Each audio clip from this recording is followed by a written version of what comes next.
how does one be more aggressive on the mats? Like, I am not that aggressive of a person, and I think that translates when I'm on the mats because I tend to be lackadaisical and I tend to flow roll every single roll. The only time I don't flow roll is when coach is like, hey, you're gonna do a comp round, or when someone turns it on and then I turn it on to match them, right? But generally speaking, when I slap hands, it's kind of like, all right. I'll even let people grab me, and then because we'll just transition from there, right? But any how can you advice? make yourself more aggressive? Yeah, I mean. Yeah, no, totally. I think that is a natural thing for some people to just be more aggressive. You see it all the time. You know, people will start rolling and they're just all over you all of a sudden.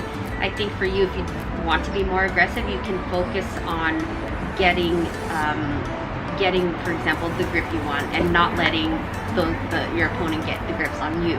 So if someone's trying to get their grip on me, I would just make sure that I'm constantly breaking it and then going for mine. So if you're constantly focused on what you know you would be good at in this role, like if you know you want to get to close guard and go for like an arm bar, then do everything you need to do to get there, and don't let anything else creep up and happen. Like, don't accept what they're giving you, you just keep going for yours. And that should make you more aggressive. That's one way, I would say. Because if you're constantly focused on the technique you want to do, like, it will make you go for it, right? And that's the aggression that you're looking for. So, yeah. But if you're just kind of like ready to accept positions, then yeah, there's no aggression. Yeah, and that's that's a mental switch. You're like, now I have to, like, you know, practice, like, okay, I need to get to this guard and do this, so let's do everything I need to do to get there. Yeah, including defending, including going first, not letting anyone get to the positions they want to be in, because you don't want that. And I think personally, when I started jiu-jitsu, just because of my personality, I'm not that aggressive of a person, and it's gotten better over time. So I really had to make that mental switch of like, hey, it's okay to be aggressive, right? Yeah, it's okay to be aggressive, but you'll know when to scale it up or scale it down, right? Because once you have a submission in, you know, like, lighten up on the aggression because you know the submission is in, and then you're just waiting for your partner. You shouldn't be aggressive once you have the submission. Right. From there, it's patience, and it's like, you know, very slowly going. I mean, well, not all the time, but when we're taking care of each other on the daily, once you catch a sub, you shouldn't be crazy again. Yeah. In a competition, there's none of that. It's just grab and go, crank and tap. So, yeah. And I think that this isn't one of those things where someone teaches you, because no one ever said to me, hey, it's okay to be aggressive, or like, you know, like, we're learning the technique of the day, or the couple techniques that we learned in class during that day. But I really had to kind of put one and one together of when to be aggressive and when not to be aggressive. Right. So I know, like, reading forums and on YouTube videos, some people ask, like, how do I be more aggressive? For me, it's accepting the fact that it's okay to be aggressive. Yeah, aggression, you know, a lot of times is what gets people ahead. When it's controlled, it shouldn't be like, you know, kind of aggro aggression where you're all over the place, but it's the aggressiveness to get to the positions and submissions that you want to be in. And I think a lot of times when people roll, they're kind of just too accepting, and then what happens is they just get killed.